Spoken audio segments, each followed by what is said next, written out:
munyemerere uyu munsi turebere hamwe amagambo 10 meza yahindura ubuzima yavuzwe na Madamu Samia Suluhu Hassan, perezida wa Tanzania.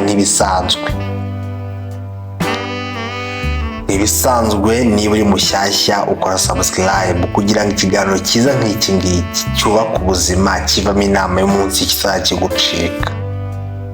Uyu munsi ano magambo tumara kuyarebera hamwe, turareba n'inyuma amateka yaranze Samia Suluhu Hassan kuva avuye mu nda ya mama we kugeza abaye umuntu w'umupresident bose bubaha abanyuraho bakunama. Mu nyemerero dutarure tureba ayo magambo 10 yavuze kugira ngo tuze kubona n'umwanya wo kureba amateka ye. Ijambo rya mbere ryavumye inama y'umunsi yaravuze ngo kwihangana n'urufunguzo. Yaravuze ngo ubuzima bugira inzitizi, bugira ibigeragezo n'ibyo twe tutagenzura. Kwihangana rero bituma udacika intege igihe ibintu bigoye. Iyo wihanganye uba uhaye amahirwe ejo heza hazaza hawe ho kuzirikana ibisubizo byiza gusa. Uwihangana ahora atsinda.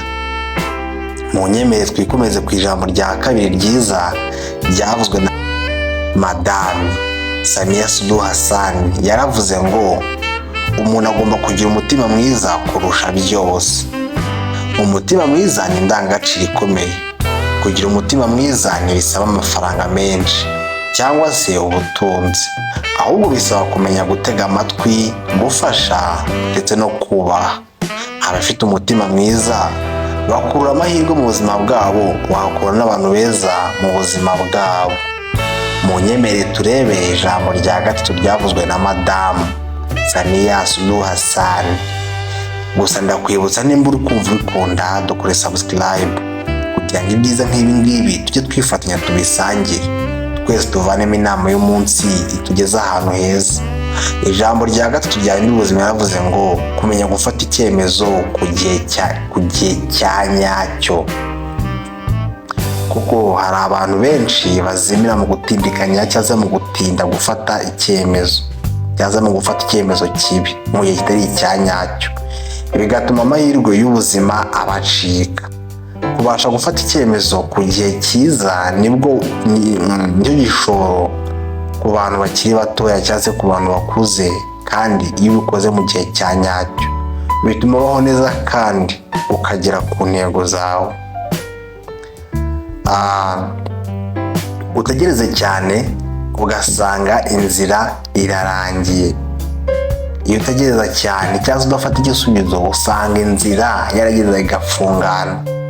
Mu nyemere twirebere ijambo rya kane ryavuzwe na Samia Suluhu Hassan. Gusa nkwibutsa gukora subscribe nimba bikunze. Ijambo rya kane ryavuze ngo gushimira buri munsi. Kumenya kuvuga ngo urakoze ndetse no kubona ibyiza mu buzima, nibyo niyo byaba ari bitoya bituma ubaho udakennye cyangwa se utekanye. Umutima ushimira ugarura umunezero, ukagufasha kutibanda ku bibura ahubwo ukishimira ibihari. Gushimira ni ikimenyetso cy'umutima ushyitse. Mu nyemere tujye ku ijambo rya gatanu ryavuzwe na Madamu Samia Suluhu Hassan, perezida wa Tanzania. Yaravuze ngo umuntu muzima, umuntu w'umunyabwenge agomba kwiga buri gihe, agahozaho akiga. Bishatse kuvuga iki? Isi ihora ihinduka. Ubumenyi bw'ejo bushize bushobora kuba butagifite umumaro uyu munsi. Rero niyo mpamvu umuntu agomba guhora yiga, kuko uba ufite imbaraga zo guhangana n'ibibazo bishyashya bije. Kwigira ku bandi cyangwa se kwigira mu bitabo no mu buzima ni ingenzi cyangwa se bw'ingenzi, ni ikiraro cy'iterambere. Ni ikiraro cy'iterambere guhora wiga, kuko ubumenyi bw'ejo hashize hari igihe uyu munsi nta kintu bwakemura, kuko hari isi yahindutse, hari ibintu bishyashya byaje. Ariko iyo uhora wiga buri munsi bigufasha no guhanduringa bya bibazo byaje ugashaka igisubizo gishyashya. Reka twirebere ijambo rya gatandatu ryavuzwe na Samia Suluhu Hassan, perezida wa Tanzania. Yavuze ngo umuntu wese muzima, umuntu ufite ubumuntu agomba kugira urukundo. Urukundo si amarangamutima gusa, ahubwo n'imbaraga zihindura isi. Iyo ukunda abandi nk'uko wikunda, uba uhinduye imitima, ukazana amahoro ndetse ukagira inshuti nyazo. Ubugome bushya ntibutsindishwa ubugome, ahubwo butsindishwa urukundo. Aya ni amagambo meza pe yavuzwe na Samia Suluhu Hassan, perezida wa Tanzania. Mu nyemerero turebe ku ijambo rya karindwi ryavuzwe n'uno mama twese dukunda, nyakubahwa madamu Samia Suluhu Hassan. Yaravuze ngo kwizerera mu byo ukora nigomba kuranga umuntu ufite intego. Abantu benshi batsindwa atari uko bagerageje cyangwa se bananiwe, ahubwo ni uko babuze kwizera ko badashoboye, bakavuga ko badashoboye kandi muri bo bashoboye ntibiyizere. Kwizera ni nk'urusengero rutuma imbaraga zose zawe zikora. Iyo wizera mu byo ukora, utangira kubona ibisubizo aho abandi babona ibibazo. Reka turebe ijambo rya munani ryavuzwe na madamu Samia Suluhu Hassan. Gusa ndakwibutsa, niba wumva wabikunze, byagufungura umutima, hari icyo byakwigisha, ukore subscribe kugira tujye dusangira ibyiza nk'ibi ngibi. Yaravuze ngo kumenya kubabarira abantu. Iryo ni ijambo rya munani yavuze ryahindura ubuzima byo naguhitiyemo. Kubika inzika niho kunywa uburozi. Kubabarira si ugusaba imbabazi gusa, ahubwo ni ukugira amahoro mu mutima wawe. Iyo uretse inzika, uha umutima wawe umwanya wo kwishima no gutera imbere, kuko buriya hakabaye iyo uhora utekereza ku rwango, bituma utanatekereza ku iterambere ryawe. Mu nyemerero turebe ijambo rya 9 muyo nabahitiyemo yavuzwe n'uno mumama. Yaravuze ngo gukora cyane ariko wubaha ubuzima bwawe. Gukora cyane ni byiza, ariko iyo wibagiwe kuruhuka cyangwa se gusenga cyangwa se gusabana n'abakunzi bawe cyangwa kwita ku buzima bwawe, ibi byose byo mu isi bishobora guhindura bigahinduka ubusa. Ukora cyane ariko ukamenya ko ubuzima bwawe ari ishingiro ry'ibyo byose ufite cyangwa se uri gushaka kugeraho. Rero ntabwo wabigeraho ufite umubiri utameze neza. Mu nyemerero turebe ijambo rya 10 mu magambo yavuze, maze nitumara kureba duhita tureba amateka yaranze uno mumama kuva mu buto bwe kugeza abaye perezida. Ijambo rya 10 yaravuze ngo kugira ibyiringiro mu gihe cyiza kandi ugasenga Imana bihoraho udacogora. Niyo ibintu biri mu mwijima, ibyiringiro bituma utekereza ko ejo hashobora kuba umucyo. Ibyiringiro bituma uhorana imbaraga zo gukomeza urugendo. Iyo utakaje ibyiringiro uba wamaze gupfa, wapfuye mbere. Ariko iyo ubyifitiye buri gihe uba uri muzima. Mu ncamake rwose, aya ni amagambo 10 nabahitiyemo mu meza yavuzwe na madamu Samia Suluhu Hassan. Gusa mu nyemerere niyo turebera hamwe incamake y'amateka yaranze ubuzima bwe, amashuri yize ndetse no kugeza igihe abaye perezida. Gusa nimba bikunze ndakwinjiza rwose udukore subscribe kugira ngo ibiganiro byiza nk'ibi ngibi bitazajya bigucika. Amateka ya Samia Suluhu Hassan ni ayahe? Kuvuka n'ubuzima bwe buto mu bwana, yavutse ku itariki 27 Mutarama 1960 mu birwa bya Zanzibar, igice cy'igihugu cya Tanzania. Umuryango wese ni umuryango w'abana 4. Se yari umwarimu, ari naho yahereye akura umuryango uha agaciro uburezi, kuko aha agaciro uburezi papa yari umwarimu. Amashuri n'uburezi se bimeze bite? Yize amashuri abanza muri Zanzibar, Tanzania. Yarangije amashuri yisumbuye akomeza ibijyanye n'icungamutungo. Mu 1986 yahawe impamyabushobozi mu bijyanye n'imari muri Institute Development Management IDM. Mu 1994 yize muri University of Manchester mu Bwongereza, ahakura postgraduate diploma in economy. Noneho 2015 yahawe masters mu bijyanye n'ubushakashatsi mu 2015 yahawe masters mu bijyanye n'ubushakashatsi mu buyobozi community economic development muri Southern New Hampshire University USA. Yatangiye akazi mu bigo bya leta harimo Ministry of Planning and Development i Zanzibar.